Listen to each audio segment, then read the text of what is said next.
के पांड्यान पाखु समन जीवा ये गोटे सबुठ चर्चार विषय कहीं खबर केतबेले हुए खबर सेती बेलिया हुए जहाँ विषय लोक बेसी आग्रही होती जानापी दुनिया रे सबुठे यही फर्मुला ही काम करे जहाँ बाबद लोक बेसी जो घटना जो व्यक्ति आउ किसी सेमती निष्पत्ति जो बाबद लोक बेसी आग्रह प्रकाश करती जानापी सी खबर पलटि जाए और चारिड़े आलोचना हुए तेणु अनेक आईएएस ऑफिसर से किंतु भिके पांड्यान तो निश्चित भाव में स्वतंत्र थे एक तो किए अस्वीकार करेंगे ना से सबुठ क्षमताशाली थे सी चीफ सेक्रेटरी तो नथिले सी तो डेवलपमेंट कमिशनर नथिले किंतु कहवाक गले से अनेक फटो बाहर जे पांड्यान बाबू चलुँच पचर कहले चीफ सेक्रेटरी फाइल धरी चलुँ माने ए प्रकार फटो माने कहबार उद्देश्य हूँ भिके पांड्यान मुख्यमंत्री दफ्तर में मुख्यमंत्री जो प्राइवेट सेक्रेटरी थिले से जड़े प्रभावी कर्मचारी थिले मात्र अल्प दिन व्यवधान पर मुख्यमंत्री दफ्तर रु फाइल गायब घटना पुणी चर्चा को किछि दिन जून 10 तारिख रे मुख्यमंत्री ऑफिस तरफ बा राज्य सरकार कैपिटल थाना रे गोटे एफआईआर देइथिले जे तांको ऑफिस रु दुईटी प्रमुख इनक्वारी रिपोर्ट मिलुनी से इनक्वारी रिपोर्ट दुईटी कौन ना गोटे हूँ स्वामी लक्ष्मणानंद सरस्वती हत्याकांड संपर्क जुडिशियल इनक्वारी कमिशन जो होता ता रिपोर्ट एवं भुवनेश्वर सम हॉस्पिटल जो अग्निकांड होता से संपर्क जो प्रशासनिक इनक्वारी रिपोर्ट ये दुईटा रिपोर्ट चीफ मिनिस्टर दफ्तर रु मिलू नाही बोलिकी पुलिस रे कंप्लेन दिया जाइथिला ये कंप्लेन दबार पृष्ठभूमि यह हूँ 2024 रे बीजेपी सरकार आसला परे पुराना सरकार समय जहाँ जहाँ सब कागज पत्र से सब थिला बर्तमान से सब नुआ सरकार आसला परे नुआ लोक हाथ को गला तार भितर देखागला जे ये दुईटी फाइल मिसिंग नियम दृष्टि सरकार जाकि पुलिस रे कंप्लेन देले अवश्य सी गोटे भिन्न चर्चा से आरंभ होता जे 2 वर्ष पर सरकार एक कथा मन पड़ा केमिति तो आसिले 2 वर्ष है क्षमता को जदि बा किसी को फाइल मिसिंग हो जाइए गायब हो जाइए बा तार किसी पत्ता मिलूनी सरकार तो सेतेबेले या ऊपर छानबीन करते एवं जदि बा किसी पुलिस रे कंप्लेन दबार था से तेज से जहाँ आज आलोचन तार किसी प्रासंगिकता नहीं तेणु मुझे बेसी किसी कहवाक चाहूनी मोर केवल कहवा कथा जे अल्प दिन गैप पर से ये आलोचना पर बर्तमान किसी दिन थमी जाइथिला एबे फाइल गायब घटना पुणी थर चर्चा को आसबार गोटे निर्दिष्ट कारण अच्छी या भितर पुलिस इनक्वारी तो आरंभ होइछि पुलिस बीएनएस रो विभिन्न दफारे केस रुजु कर सारा पर इनक्वारी करुच्ची एवं पुलिस पक्षर गला किछि दिन धरी जहाँ आम देखी आसुचे सेतेबेले जे सब वरिष्ठ आईएएस ऑफिसर थिले बा मुख्यमंत्री दफ्तर रे किंबा होम डिपार्टमेंट रे जो माने सब बड़ बड़ ऑफिसर थिले तांको पाखु पुलिस समन जाइछि जे आपण यही केस बाबद यही घटना बाबद जहाँ कि आपण पाखे तथ्य अच्छी आपण आमको प्रदान करूँ कहीं इनक्वारी से गुड़िक कम आसब ये जो मान पाख पुलिस समन जाइछि तांको भितरे आमे देखीचे जे सेतबेले जे आईटी सेक्रेटरी थिले मनोज मिश्र आ जन वरिष्ठ आईएएस ऑफिसर राजेश वर्मा उपेंद्र पाढ़ी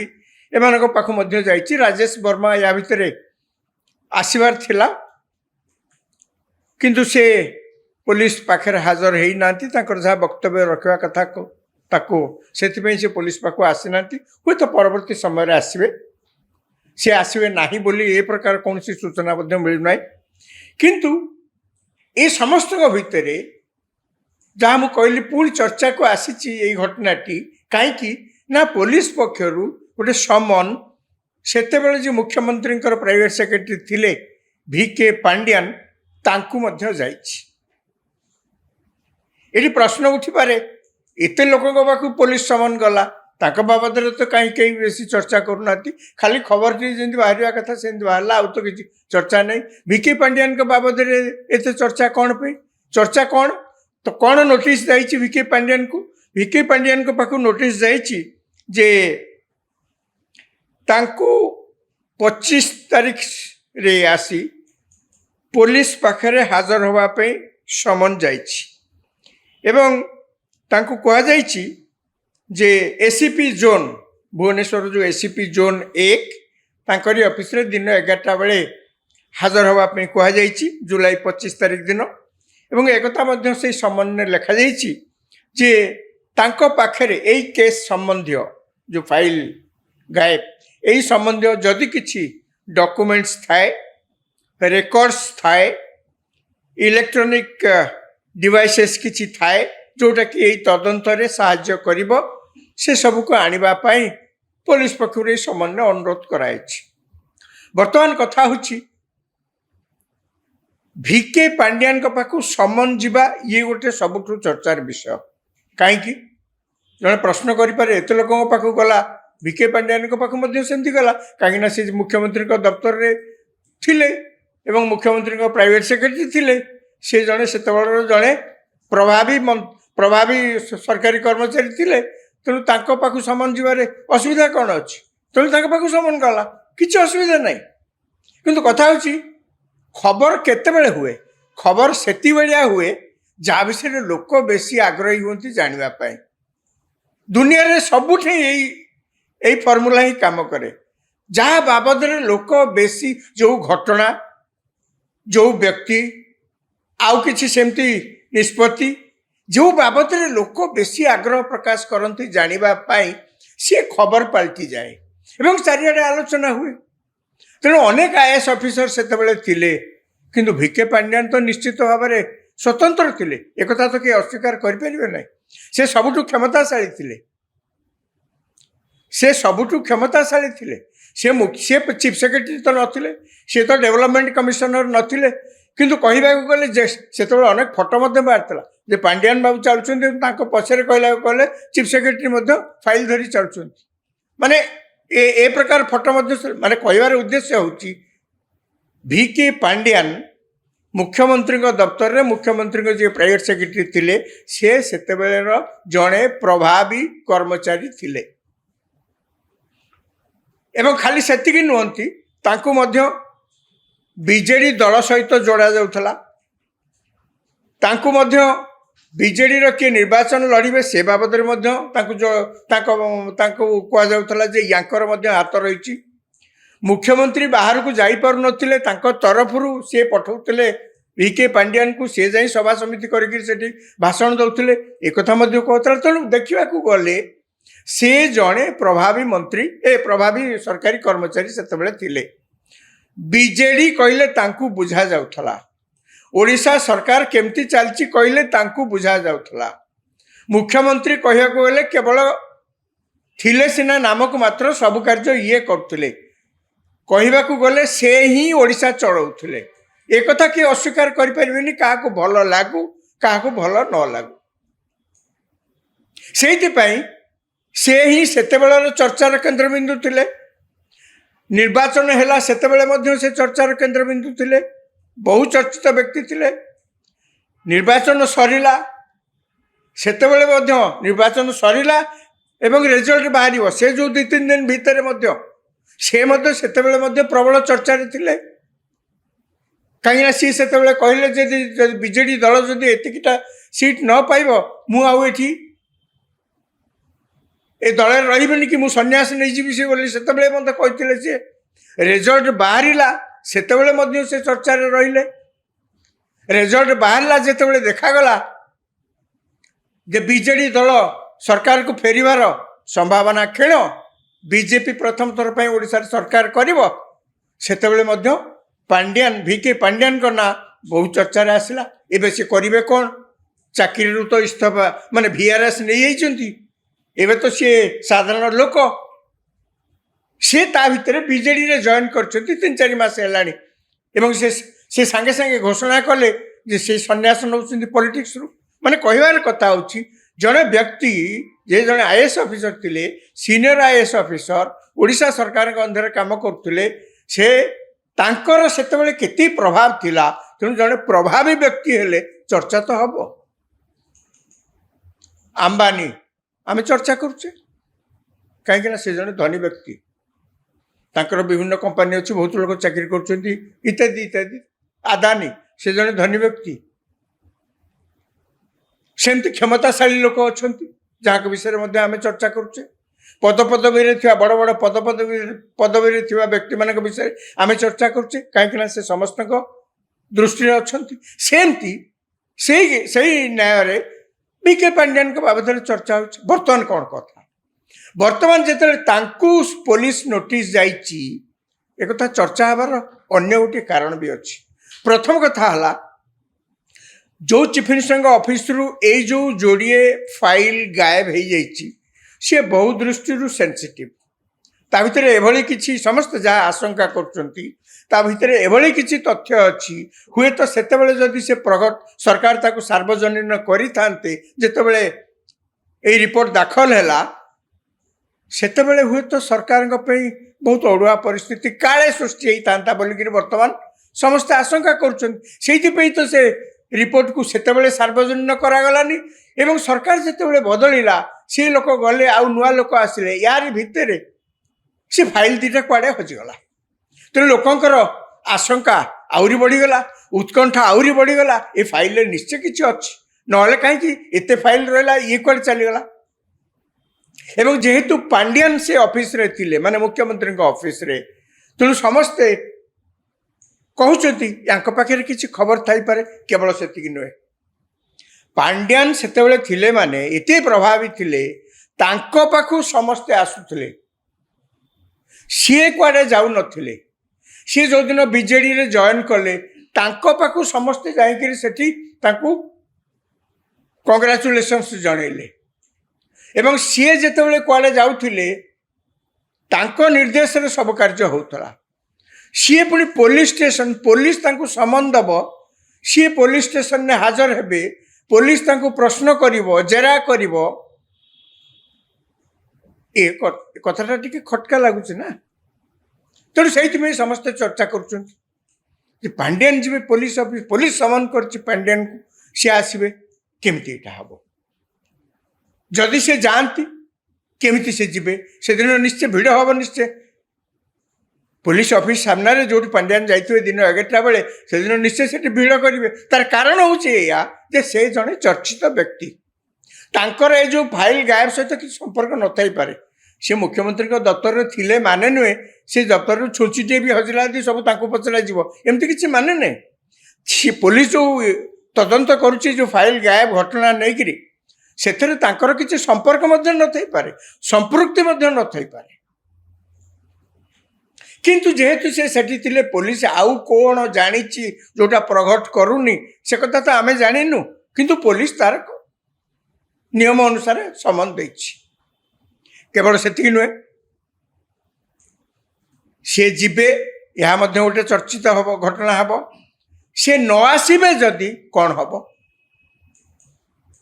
ଯଦି ସେ ନ ଆସିବେ,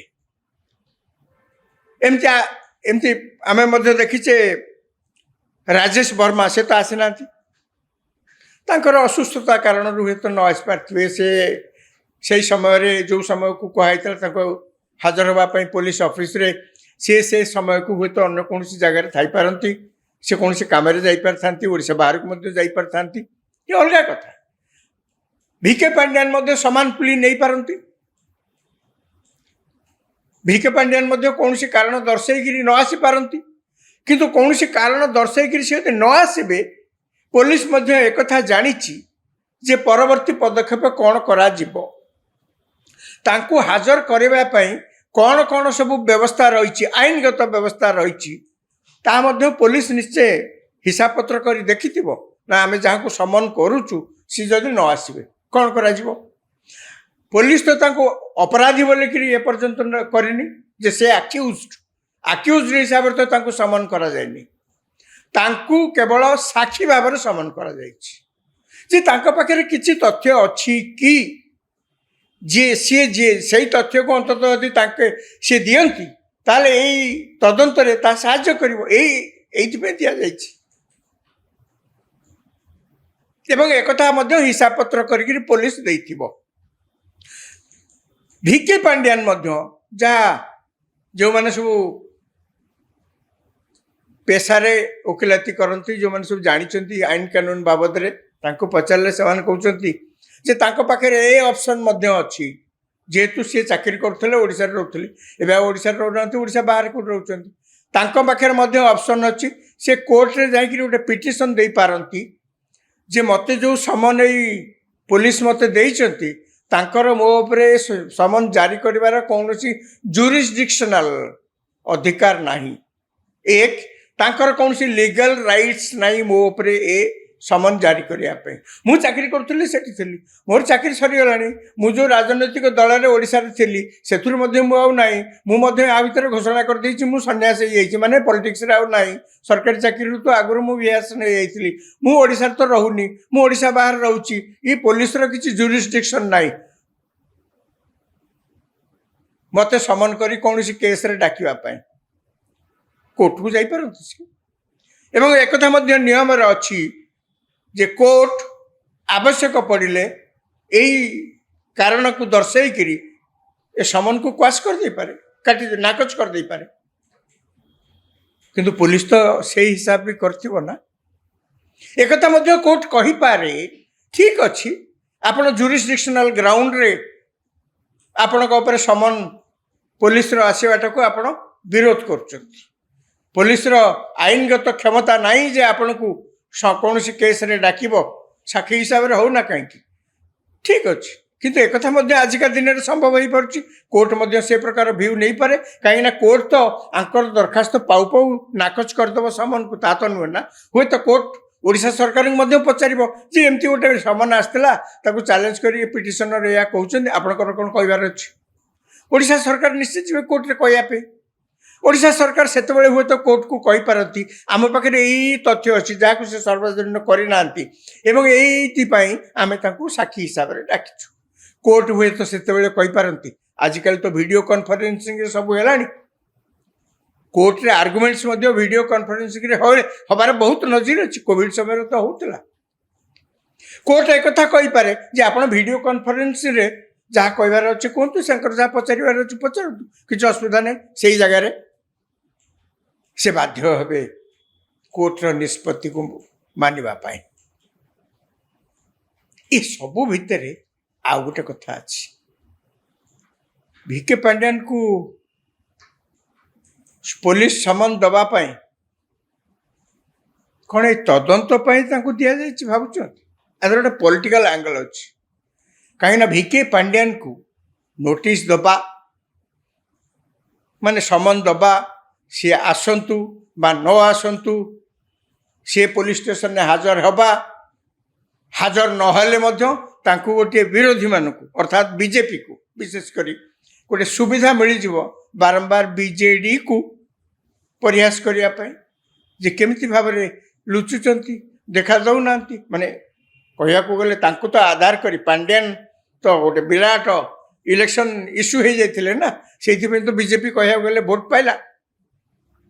ଏବଂ ସେତେବେଳେ ମଧ୍ୟ ବିଜେପି କହିବ ଯେ ଆଜ୍ଞା ଦେଖନ୍ତୁ ଏୟା ଘଟଣା ଘଟିଛି, ଆମେ ତାଙ୍କୁ ଡାକୁଛୁ, ପୋଲିସ ଡାକୁଛନ୍ତି, ସେ ଆଭଏଡ କରୁଛନ୍ତି। ତେଣୁ ଏମ୍ବାରାସ କରିବା ପାଇଁ ତାଙ୍କୁ କେବଳ ଚିଗୁଲେଇବା ପାଇଁ ୟା ଭିତରେ ଗୋଟେ ରାଜନୈତିକ ଉଦ୍ଦେଶ୍ୟ ମଧ୍ୟ ଅଛି, ଯୋଉଥିପାଇଁ ତାଙ୍କୁ ସମନ କରାହେଇଛି। ଏଇଟାକୁ ସମସ୍ତେ ଦେଖିପାରୁଛନ୍ତି। ଏଇଟା ଗୋଟେ କିଛି ବିରାଟ ଆବିଷ୍କାର ନୁହେଁ, ଏଇଟା ସମସ୍ତେ ଦେଖିପାରୁଛନ୍ତି। ଏତେ ଲୋକଙ୍କ ନାଁରେ ଯେତେବେଳେ ସମନ ଯାଇଛି, ଯେକୌଣସି ଲୋକ କହିପାରନ୍ତି ସମସ୍ତଙ୍କ ନାଁ, ଏତେ ଲୋକଙ୍କ ନାଁରେ ସମନ ଗଲା, ତାଙ୍କ ନାଁରେ ମଧ୍ୟ ସମନ ଆସିଲା, ଅସୁବିଧା କ'ଣ ହେଇଗଲା? କିଛି ଅସୁବିଧା ନାହିଁ। କିନ୍ତୁ ଆ ଭିତରେ ଅନ୍ୟମାନଙ୍କ ପାଇଁ ଯୋଉଟା ପ୍ରଯୁଜ୍ୟ ନୁହେଁ, ଆଙ୍କ ପାଇଁ ପ୍ରଯୁଜ୍ୟ। କ'ଣ ନା ବିରୋଧୀ ପକ୍ଷକୁ ବିଜେଡିକୁ ସମାଲୋଚନା କରିବା ପାଇଁ ଗୋଟେ ଆଧାର ମିଳିଯିବ। ସେ ଆସିଲେ ବି ଆଧାର ମିଳିବ, ସେ ନ ଆସିଲେ ବି ଆଧାର ମିଳିବ। ତେଣୁ ସେଇଥିଲାଗି ମୁଁ କହିଲି ଏ ସବୁ ଭିତରେ ଗୋଟେ ପଲିଟିକାଲ ସ୍ପିନ୍ ବା ଟ୍ୱିଷ୍ଟ ଗୋଟେ ମିଳୁଛି ଦେଖିବାକୁ। এই যে পলিটিକାল উପାଦାନটা ରାଜନୈତିକ ଉପାଦାନଟା ତା ଭିତରେ ମିଳୁଛି ସେଇଟା ହିଁ ହେଉଛି ସବୁଠୁ ବଡ଼ ଖବର। ଆମେ ସମସ୍ତେ ଅପେକ୍ଷା କରିବା 25 ତାରିଖ ପର୍ଯ୍ୟନ୍ତ। 25 ତାରିଖ 11ଟା ବେଳେ ACP zone 1 office VK Pandian ଆସୁଛନ୍ତି ନା ଆସୁନାହାନ୍ତି, ଯାହା ଚାରିଆଡ଼େ ଚର୍ଚ୍ଚା ହେଉଛି। ଆମେ ମଧ୍ୟ ଅପେକ୍ଷା କରିବା ସେଇ ଦିନକୁ କ'ଣ ହେଉଛି।